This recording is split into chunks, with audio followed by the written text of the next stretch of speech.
सम्मान। मनुष्य के जीवन में सम्मान का बहुत अधिक महत्व है।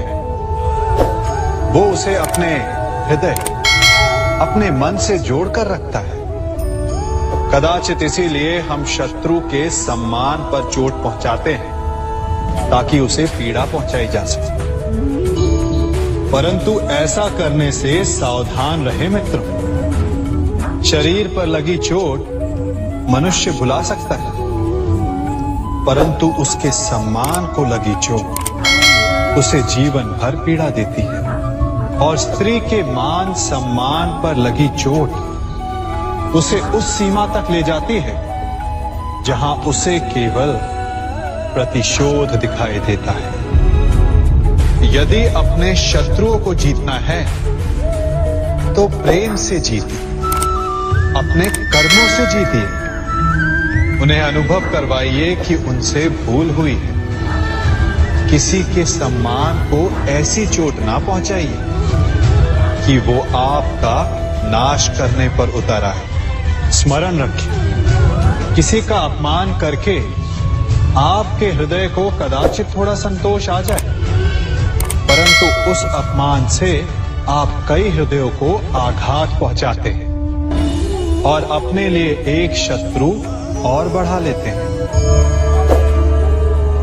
हम सब शीघ्र ही सफलता चाहते हैं, ढेर सारी संपत्ति और सुख चाहते हैं, और ऐसे में कई बार हम छोटे मार्गों का चयन कर लेते हैं। वो मार्ग जिनमें परिश्रम नहीं होता, जिनमें होता है तो केवल छल, कुटिलता और भाग्य का सहारा। जैसे कि जुआ। कोई जुए के खेल में धन लगाता है, कोई दांव लगाता है और ये भूल जाता है कि जुआ ऐसा दलदल है कि जिसमें एक बार गिरे तो सर्वनाश से पहले निकलना असंभव है। यदि आप जीते तो और जीतने की भूख बढ़ जाएगी, और यदि आप कुछ हार बैठे तो उसे पुनः पाने के लिए आप फिर से खेलेंगे।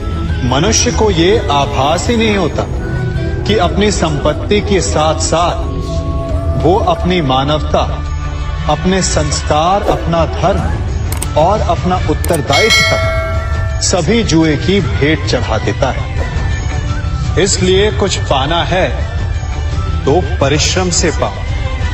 यदि कुछ जुए में जीता तो वो उतना शीघ्र ही खो दोगे, चूंकि उसे परिश्रम से पाया नहीं गया है, और उसकी रक्षा करने के लिए आपके मन में स्वाभाविक प्रयास भी नहीं होंगे।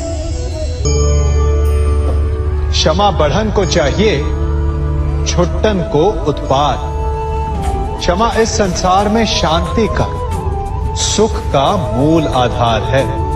क्षमा आपके मन से प्रतिशोध और शत्रुता जैसे भावों को समाप्त करती है। परंतु क्या हर स्थान पर क्षमा आवश्यक है? क्या प्रत्येक का अपराध क्षमा करने के योग्य होता है? नहीं।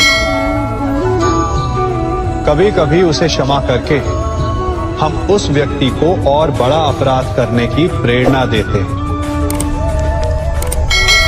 और ऐसा ही अपराध है स्त्री का मान भंग करना, जिसमें क्षमा की कोई अवस्था नहीं। यदि सिंह भूल से गाय के बछड़े का अखेट कर ले तो उसे क्षमा किया जा सकता है, परंतु यदि वो नरभक्षी हो जाए तो उसके केवल दो स्थल होते हैं, या तो पिंजरा या फिर मृत्यु की गोद।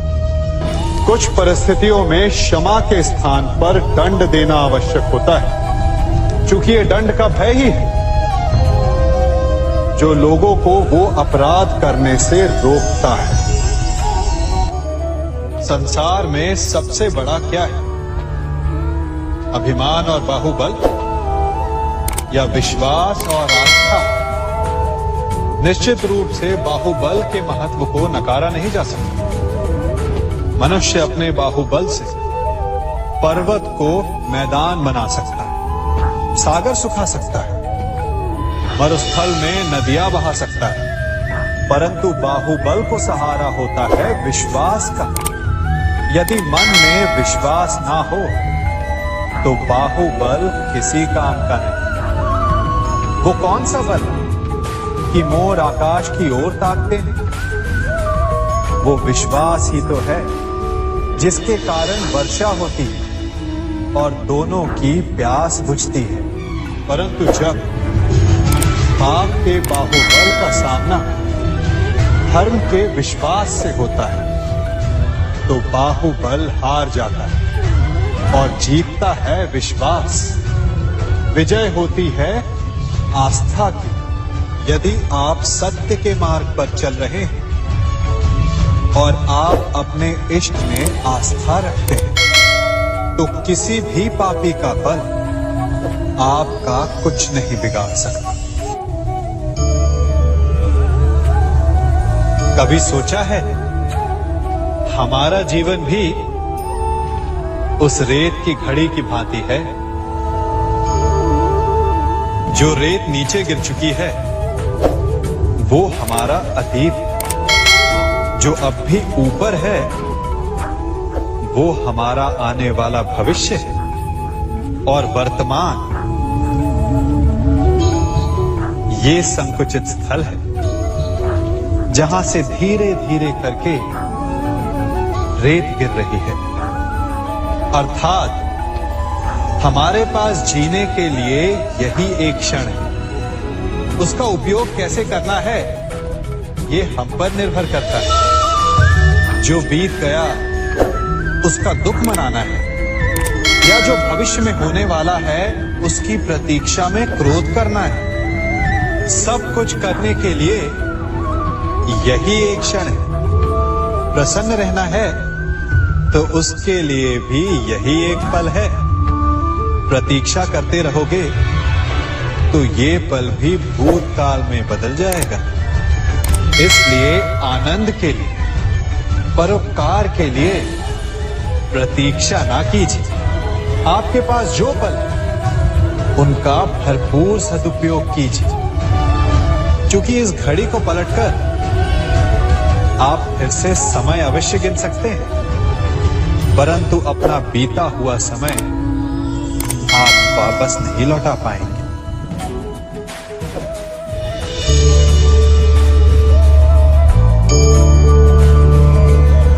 मनुष्य के जीवन में संतान का बहुत महत्व है।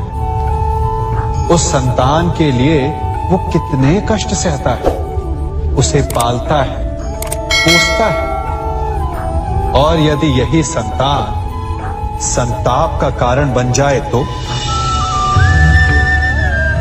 क्या ये उसका दोष है? अधिकतर ये दोष हमारे लालन पालन का होता है। बचपन में बालक के हठ को मानकर हमें आनंद की अनुभूति अवश्य होती है, परंतु धीरे धीरे अपने बालक के हठ को मानकर उसके हठ के दास हो जाते हैं। एक हठी उद्दंड और असंस्कारी संतान उस सूखे वृक्ष के समान होती है कि यदि जिसमें आग लग जाए तो वो सारे वन को भस्म कर डाले। और स्मरण रहे, जब उसमें अग्नि लगती है तो सबसे पहले वो स्वयं के घर को ही भस्म करती है। इसलिए जब आवश्यकता हो तो अपनी संतान के हठ का विरोध करे, उसे रोके, क्योंकि यदि समय रहते ऐसा ना किया गया तो भविष्य में इस समस्या के परिणाम गंभीर हो सकते हैं। प्रतिज्ञा, वचन, ये सब मनुष्य ने समाज को सही दिशा में रखने के लिए बनाए हैं। वो मनुष्य ही क्या जिसके जीवन में नियम ना हो, जिनका वो पालन ना करे, परंतु समय के साथ चलने के लिए नियमों को बदलना भी आवश्यक होता है, क्योंकि ये आज का समय ही तो है जो बीत जाने के पश्चात इतिहास बन जाएगा। यदि आवश्यकता पड़ने पर नियम और प्रतिज्ञा भंग ना की जाए, समय की मांग के अनुरूप अपनी प्रतिक्रिया ना बदली जाए, तो इतिहास हमें कभी क्षमा नहीं करेगा। आवश्यकता पड़ने पर आपकी तोड़ी हुई एक प्रतिज्ञा, एक बंधन कभी कभी पूरे मानव इतिहास को बड़े विनाश से बचा सकता है। इसलिए नियम, प्रतिज्ञा, वचन कुछ नहीं, कुछ है तो केवल समय, जिसके अनुरूप चलने वाला ही सफल हो सकता है। कभी किसी पक्षी को घोंसले की नींव बनाते देखा है? अथक परिश्रम करके तिनका तिनका बिटोर कर वो पक्षी अपना घोंसला बनाता है, अपनी संतान के लिए एक सुरक्षित घर बनाता है, और फिर कहीं से तीव्र आंधी आती है, भारी वर्षा होती है और उसका घोंसला तिनका तिनका करके बिखर जाता है। फिर वो पक्षी क्या करता है? वो रोता नहीं, ना ही विलाप करता है, वो बिना विलंब करे फिर से अपना घोंसला बनाना प्रारंभ कर देता है और सफलता पाता है। फिर हम क्यों छोटी छोटी असफलता से भयभीत होकर परिश्रम करना छोड़ देते हैं? एक बात सदा स्मरण रखिएगा, हर वृक्ष कुल्हाड़ी की एक मार से नीचे नहीं गिरता, हर चट्टान घन के एक प्रहार से नहीं टूटती। सफलता पाने के लिए अनावरत परिश्रम करना ही मात्र एक मार्ग है। स्वीकारण, सत्य का स्वीकारण मनुष्य के लिए बहुत ही महत्वपूर्ण है। जब तक मनुष्य सत्य को स्वीकार नहीं करता, उसे असत्य से लड़ने की शक्ति प्राप्त नहीं होती। जब आप भोजन करते हैं तो क्या होता है? आपका पेट स्वीकारता है कि वो भर चुका है और आप भोजन करना बंद कर देते हैं। जब आपको निद्रा आती है तो क्या होता है? आपका मन स्वीकारता है कि आपका शरीर थक चुका है और उसे विश्राम की आवश्यकता है। उसी प्रकार जब आपको किसी व्यसन को रोकना हो तो आपको स्वीकारना पड़ता है कि बहुत हो चुका है, चाहे वो लालच हो या मदिरा पान। उस व्यसन का त्यागना तभी प्रारंभ होता है जब आप ये स्वीकार कर लेते हैं कि आप उस व्यसन के हैं। संसार का सबसे बड़ा पाप क्या है? असत्य बोलना, हत्या कर देना, चोरी करना या किसी का अपमान करना। संसार का सबसे बड़ा पाप है किसी निर्बल को सताना, और संसार का सबसे बड़ा दंड भी उस निर्बल के मुख से निकली हाय है। आप देख रहे हैं मैं क्या कर रहा हूं? मैं लौ पिघला रहा हूं और ये लौ पिघलता है इस चमड़ी की बनी धूनकी से निकली हवा से। तनिक सोचिए, एक मृत पशु की खाल से बनी धूनकी इतने कठोर लोहे को भस्म कर सकती। ठीक उसी प्रकार आप चाहे जितने भी शक्तिशाली क्यों ना हो, यदि आपने किसी निर्दोष, किसी निर्बल को सताया तो उसके मन से निकली हाय और उसका श्राप आपके जीवन को भस्म कर सकता है। स्वर्ण, सज्जन पुरुष और परोपकारी मनुष्यों की गति एक समान होती है। यदि स्वर्ण टूट जाए तो उसे गर्म करो, ताप दो, पिघल कर वो फिर से जुड़ जाता है। ठीक उसी प्रकार मतभेद होने के पश्चात भी एक सज्जन पुरुष और महान पुरुष फिर से मित्र बन जाते हैं।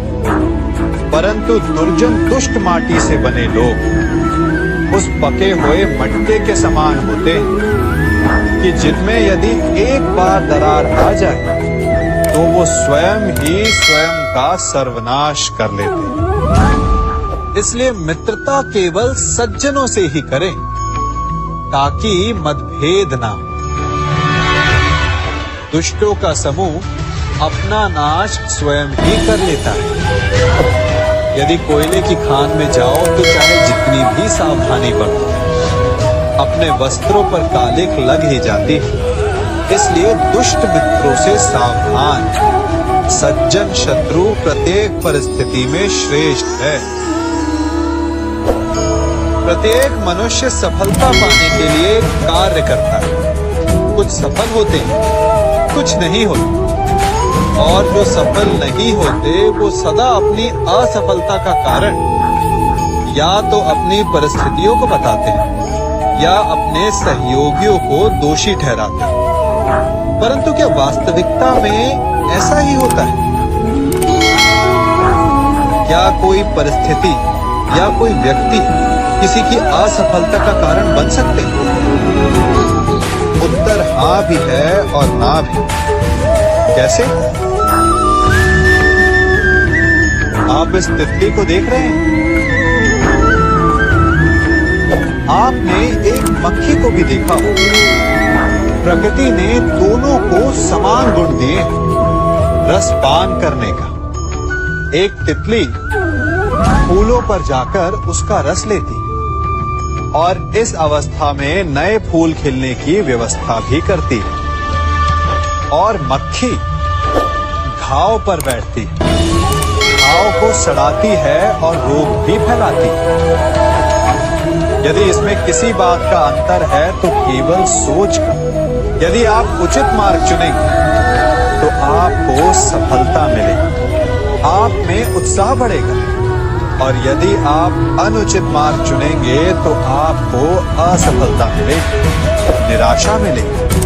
अब उचित मार्ग चुनना है या अनुचित मार्ग, ये निर्णय तो आप पर निर्भर करता है।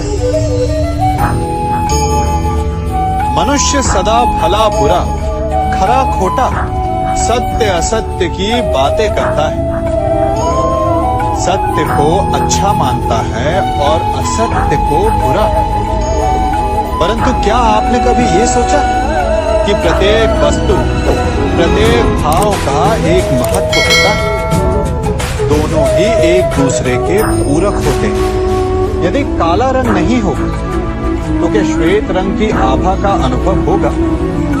यदि असत्य नहीं तो क्या सत्य के महत्ता का ज्ञान होगा? यदि बुरा नहीं होगा तो क्या भले पर आपको विश्वास होगा? कुछ महत्वपूर्ण है तो दोनों के मध्य का संतुलन। बुरी से बुरी वस्तु, समय या भाव, कोई ना कोई स्वयं में शुभ छिपाए रखती है। कभी काले गरजते मेघों को देखा? उसके किनारे भी एक स्वर्णिम आभा होती है। उसी प्रकार यदि आपके जीवन में बुरा समय है तो आपको अपने सच्चे मित्रों की पहचान हो जाती है। तो बुरे समय में निराश ना हो, उसमें भी कुछ शुभ खोजने का प्रयास करें और धीरे धीरे सब कुछ आपके जीवन में स्वतः शुभ हो जाएगा। संसार में सबसे महत्वपूर्ण क्या है? दृष्टि या दृष्टिकोण, समझ या सोच? सामान्यतः मनुष्य की दृष्टि और सोच में अधिकतर वो वस्तु, वो घटनाएं, वो भाव श्रेष्ठ हैं जो हमें आनंद देते, और जो हमें आनंद नहीं देते उन्हें हम दुखदाई मान लेते हैं। परंतु दृष्टिकोण और सोच को यदि एक भिन्न कोण से देखें तो परिस्थितियां भिन्न सिद्ध हो सकती हैं। जिस प्रकार भीषण गर्मी हमें सुहाती नहीं, परंतु वही गर्मी सागर और नदियों के जल को वाष्पित करती है और हमें मनोरम वर्षा का आनंद देती है, उसी प्रकार भीषण परिश्रम के पश्चात हमें सफलता मिलती है, इच्छा के पश्चात हमें हमारा लक्ष्य मिलता है। तो सदा स्मरण रखिएगा कि दुख और पीड़ा से भागे नहीं, क्योंकि यही भविष्य में आने वाले सुख का मूल है। जब भी आपने यात्रा की हो तो अवश्य अपने मार्ग के आसपास कुछ रिक्त स्थान देखे हो, कुछ खेत देखे हो, कोई न कोई भूमि का टुकड़ा अवश्य देखा होगा। कुछ स्थान ऐसे होते हैं जहां पेड़ लगे होते हैं, जहां माली बड़े प्रेम से उन्हें बोता है, उन्हें सींचता है। और कुछ स्थान ऐसे भी होते हैं जहां बिना माली के खरपतवार उग जाते हैं, कुछ अन्य पौधे उग जाते हैं। माली द्वारा उगाए वृक्ष हमें ठंडी छाया देते, हमें फल देते, ईंधन के लिए लकड़ियां देते, और बिना परिश्रम के उपजित खरपतवार यदि कुछ करते हैं तो ये कि वो भूमि को बंजर बनाता है। हमारा मन भी रिक्त भूमि की भांति होता है। यदि अपने परिश्रम से उसमें सुविचारों के बीज डालोगे तो फलदायक विचार उपजेंगे, और यदि उसे रिक्त छोड़ दिए तो खरपतवार की भांति अनुपयोगी विचार आपके मन को अपना घर बना देंगे, आपके मन को मैला कर देंगे, उसे बंजर कर देंगे। अब निर्णय आपका है कि आपको सुविचार देने वाला मन चाहिए या कुंठा देने वाला। क्या कर रहा हूं मैं? दर्पण में देख रहा हूं। आप लोग भी प्रतिदिन देखते होंगे, परंतु प्रतिदिन अपना मुख देखने के बाद भी उस पर लिखी एक बड़ी सीख देखना भूल जाते हैं। अब आप कहेंगे कैसी सीख? तो जाइए, एक बार फिर से दर्पण के सामने जाइए और मुख खोलकर देखिए, क्या दिखेगा? दंत पंक्ति और जीभा, है ना? अब विचार कीजिए, दंत जन्म के पश्चात आते, एक नहीं 2 बार आते, परंतु मृत्यु से पूर्व नष्ट हो जाते हैं। और जीभा जन्म पहले से होती है, परंतु मनुष्य के मृत्यु के पश्चात भी उसके अस्तित्व में रहती है। आश्चर्य की बात, दंत कठोर होते हैं, जीभा कोमल, परंतु फिर भी दंत नष्ट हो जाते हैं, जीभा नहीं होती।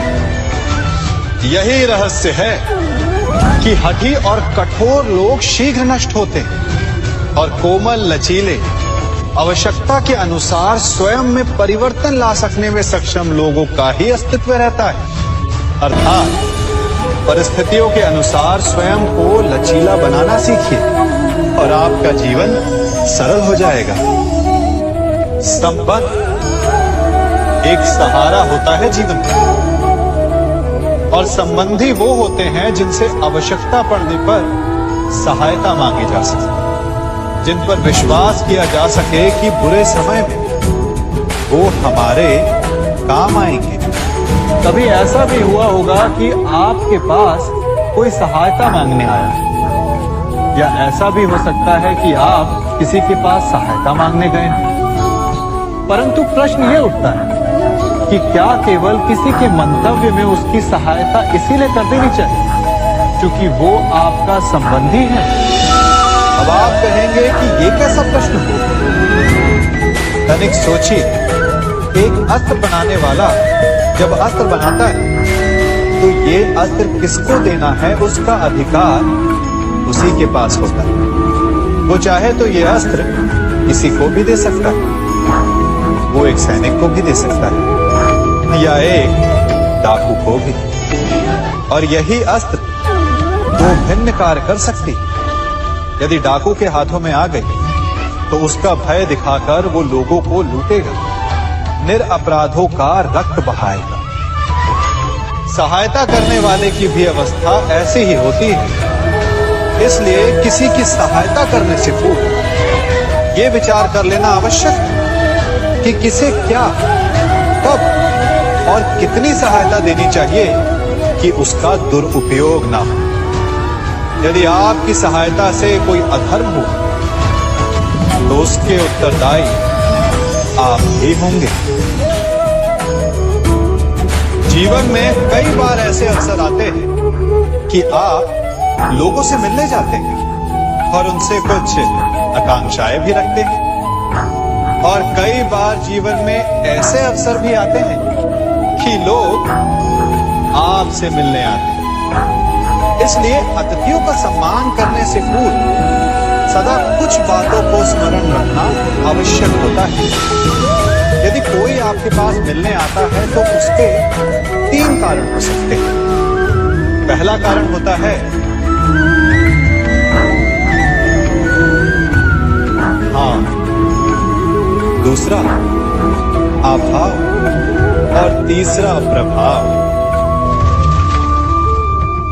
तो जैसा अतिथि उसको वैसा ही सम्मान दे। यदि आपके पास कोई भाव से आए तो उसे केवल आपका प्रेम चाहिए, आपका सानिध्य चाहिए। और यदि कोई अभाव में आया तो उसकी उतनी सहायता अवश्य करें जितना आप करने में सक्षम हैं, परंतु इतनी अधिक भी ना करें कि वो उस सहायता का दुरुपयोग कर बैठे। और यदि कोई प्रभाव में आया तो स्वयं पर अभिमान ना करें, क्योंकि कभी न कभी जीवन में आप भी भाव, अभाव और प्रभाव के चक्रव्यूह में फंस सकते हैं।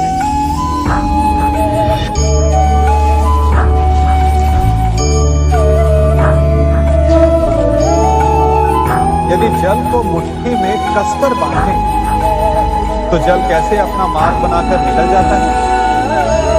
इसी धारा की भांति यही अवस्था हमारे अपनों के साथ भी होती है। अधिकतर हम जिनसे प्रेम करते हैं, हम सदा उन्हें अपने समीप रखना चाहते हैं, स्वयं से दूर नहीं होने देना चाहते। चिंता करते हैं, भय खाते हैं कि कहीं उनके साथ या उनसे कुछ बुरा घटित ना हो जाए। और ऐसे में हमारे अपने ही हमसे दूर हो जाते हैं, ठीक मुट्ठी में बंधे जल की भांति। इसलिए जिनसे आप प्रेम करते हैं उन्हें स्वतंत्र कर दीजिए, उनकी सोच को स्वतंत्र बनने दीजिए, उन्हें अपने मार्ग स्वयं ढूंढने दीजिए, क्योंकि आप सदा उनके साथ उन्हें मार्ग दिखाने के लिए नहीं रहने वाले। इसलिए अपनों के साथ अवश्य रहें, परंतु उन्हें बांधे नहीं। जन्म के पश्चात बालक जब पहली बार अपने नेत्र खोलता है तो उसका मन उत्सुकता से भरा कि ये संसार क्या है, उसे क्या दिख रहा है। ये उसके जीवन का नया आरंभ होता है। परंतु जैसे हम धीरे धीरे बड़े होने लगते हैं, अनुभव अर्जित करते हैं, हमारे मन की उत्सुकता, हमारे जीवन का चाव होने लगता है। तनिक सोचिए, जब हम सुबह सोकर जगते हैं, अपनी आंखें खोलते हैं, तो उसे ही हम अपने जीवन का प्रारंभ समझ लें तो सुबह से लेकर संध्या तक के समय को ही अपने जीवन जीने का समय समझ लें तो कितनी स्फूर्ति आ जाएगी, आप कितने काम कर पाएंगे, कितने लक्ष्य अर्जित कर पाएंगे।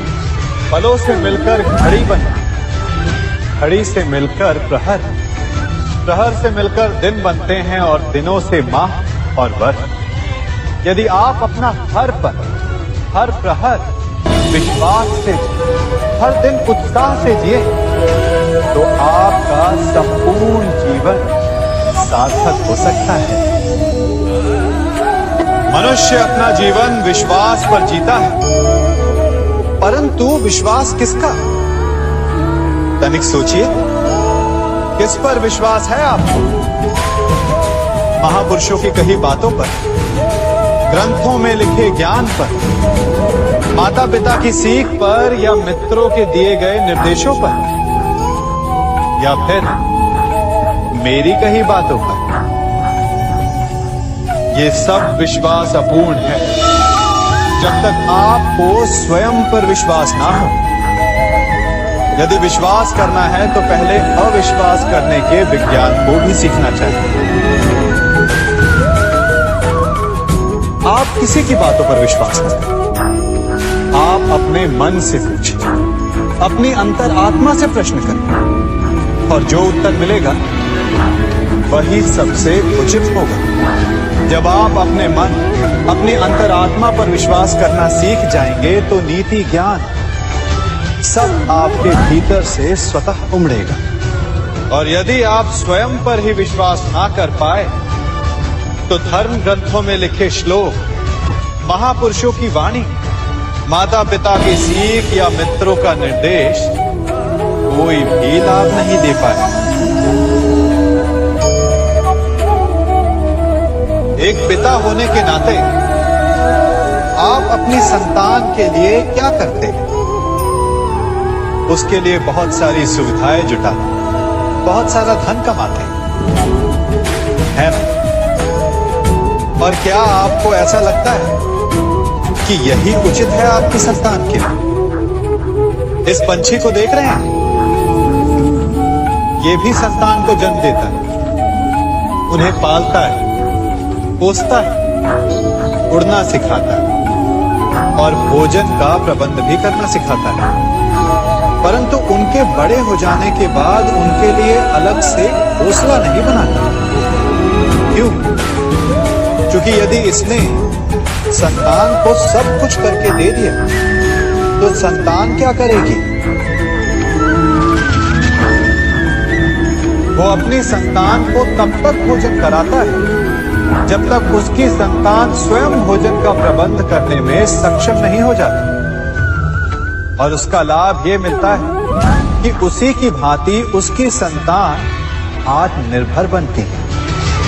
इसलिए अपनी संतान को उतनी ही सुविधाएं दें जितनी आवश्यक है। मोह को त्यागे। आपका उनसे मोह उन्हें कभी आत्मनिर्भर नहीं बनने देगा। अपनी संतान को कर्म करना सिखाइए। यदि आपकी संतान कर्म करना सीख गई तो वो धन स्वयं कमा लेगी। और यदि वो आलसी, अकर्मण्य बन बैठे तो आपके संचित धन का भी नाश कर देगी। संसार में सबसे बड़ा संबंध कौन सा है? अब आप पूछेंगे कि ये कैसा प्रश्न हुआ? इसका उत्तर तो बड़ा सरल है, यही ना? परंतु इस प्रश्न के भी कई उत्तर हैं। कोई कहेगा माता और पुत्र का संबंध, तो कोई कहेगा पिता पुत्री का संबंध, तो कोई पति पत्नी का, और तो कोई भक्त और भगवान का संबंध। परंतु तनिक गहराई से देखेंगे तो पाएंगे कि ये सारे संबंध या तो जन्म से जुड़े होते हैं, या समाज में बना दिए जाते हैं, या फिर किसी आकांक्षा के चलते बनते हैं। तो सबसे बड़ा संबंध कौन सा होता है? उलझ गए ना? सबसे बड़ा संबंध होता है मित्रता का, क्योंकि मित्र हम स्वयं चुनते हैं, जिसमें ना कोई आकांक्षा होती है, ना ही कोई स्वार्थ छिपा होता है। यदि कुछ होता है तो केवल साथ का आनंद। अपने बीते दिनों को स्मरण कीजिए। जब आप घर से बाहर निकलते होंगे तो सबसे पहले किसका स्मरण होता था? मित्र का। परंतु जैसे जैसे मनुष्य बड़ा होता जाता है, सफल होता जाता है,